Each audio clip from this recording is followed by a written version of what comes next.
Alright, hi everybody, it's bankai 922. Everybody who did the video who gave me questions for, the Q&A, thank you very much. I will get to those very soon. Not right now. Probably towards the end of the week. I'm thinking Friday or the weekend. That's when I'll get to those. So anyway, but more importantly, Bleach review time. Bleach 475 came out.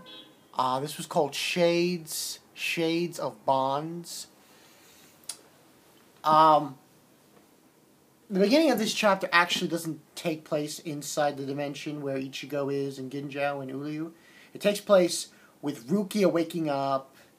She's okay, and she's saying, "Oh, are you okay? Rukia, does it hurt?" And he says, "Yeah, my shoulder. You're hurting my shoulder."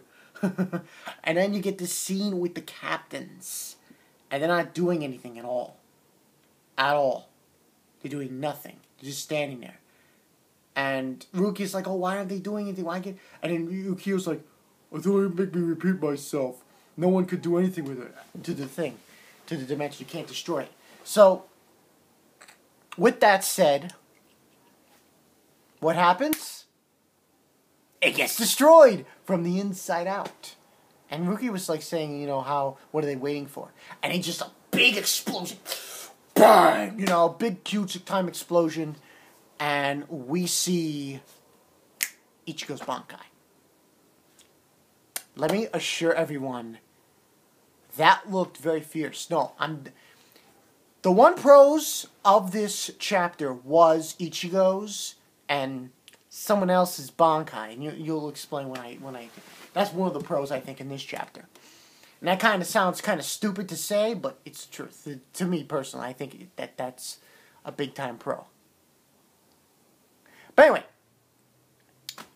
with that explosion, the dimension has been destroyed, and we see Ichigo's bankai. It looks pretty damn good. It's got these edges on the top of it. It looks pretty fierce. So we then see him talking to Ginjao, and he says, "Bankai, shut up. What are you talking about? It wasn't." And then he looks at me and says, "It wasn't to you. It was to Uryu." He says, "What do you mean, Kurosaki? You shouldn't be doing that." And he was complaining about it. And then Ichigo then goes into this conversation with Ginjao saying, "I already had a feeling." He had a feeling that Ukitake that it wasn't, And the whole point of it was he was suggesting, was to tell Ichigo, "Oh, they betrayed you, blah, blah, blah." And Ichigo didn't see it that way.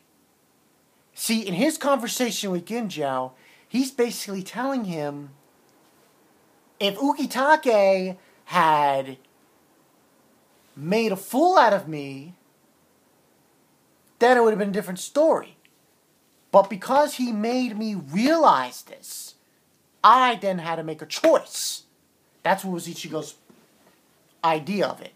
He says, and then Ginjo's like, "What? Oh, just because you realized it doesn't mean that." I says, "Yes, it is. I chose to protect everyone." That is the MO of Ichigo. If I've noticed a lot of people been saying, "Oh, Ichigo's not like Naruto and Luffy." Here's the thing about Naruto and Luffy. And I know I'm going to get fucking complaints. Fine, I get complaints. How long has One Piece been around? Yeah. Is he the king of the pirates? Nope. Is Naruto Hokage? Nope. Still not Hokage. This long, and he's still not Hokage. This is why this is one of the reasons why I like Bleach. One of the reasons. Ichigo isn't forced a fucking goal down his throat, suggesting, "One day I'm gonna be Hokage." See, that's another reason why Naruto, I like it, but I'm not in love with it. And one of the reasons why is this Hokage bullshit that Naruto keeps going on about. And I'm sorry to say, listen, that doesn't mean I hate One Piece. It doesn't mean I hate Naruto. I'm just saying that with Ichigo, it's a different story. This guy is a teenager, 17 years old, and what does he want this power for? To save his friends, to protect his family. And that's what he goes on about saying with Ginjo, saying, I wanted this power, I want this amazing power to protect my friends and family. And that was the whole point on it. And he's going to defeat Ginjo in order to protect him. I will defeat, he basically states, I'm going to defeat you in order to protect him. So the whole thing with Ukitake, and to some degree, I agree with the Neverworld.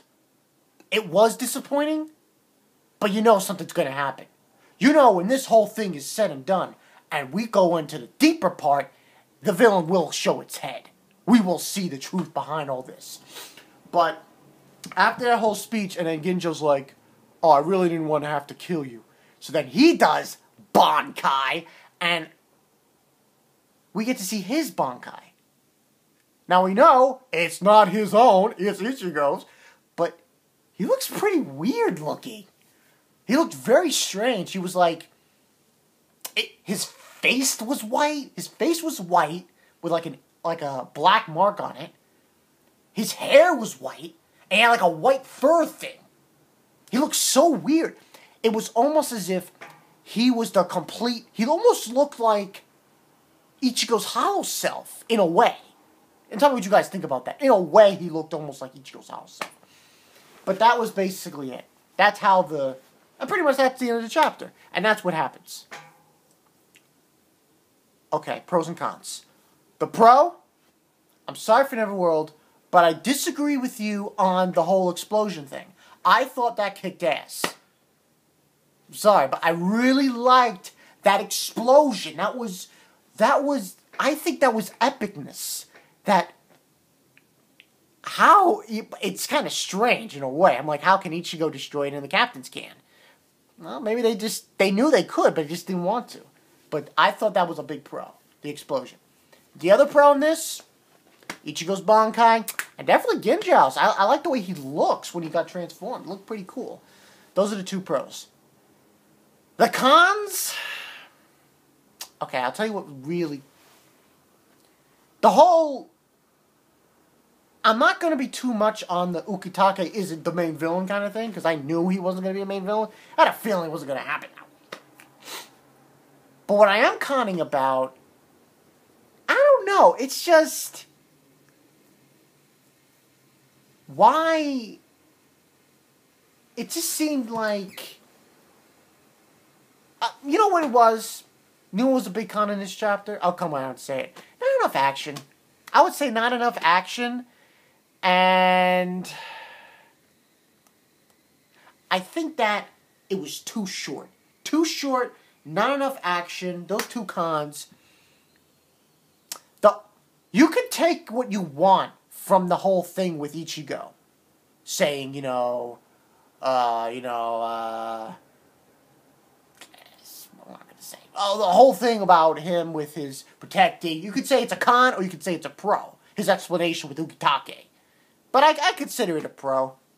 I consider it either way. But unfortunately, the rating this week, it's going to be a 3.5 out of 5. I would give it a 3, but because of the beginning, because of how awesome it was to see Ichigo just explode that fucking thing to sky high, I'm going to give it a 3.5 out of 5. Where we go from here is anybody's guess, but remember, Kisuke's probably on his way. He's probably on his way to meet up with Ichigo and Ginjo. Maybe he'll interfere, maybe he'll say something, I don't know, we'll have to see. Still a lot of questions to be answered, we will see how this transpires, but as far as I'm concerned, the point in this chapter that was really good, the bankais. That's what I was upset. That's what got me really good. I thought was good. That got me really amped up for it. So anyway, this has been Bankai Night Toy 2. It was an okay chapter. Not the greatest in the world, but it was an okay. See you guys later.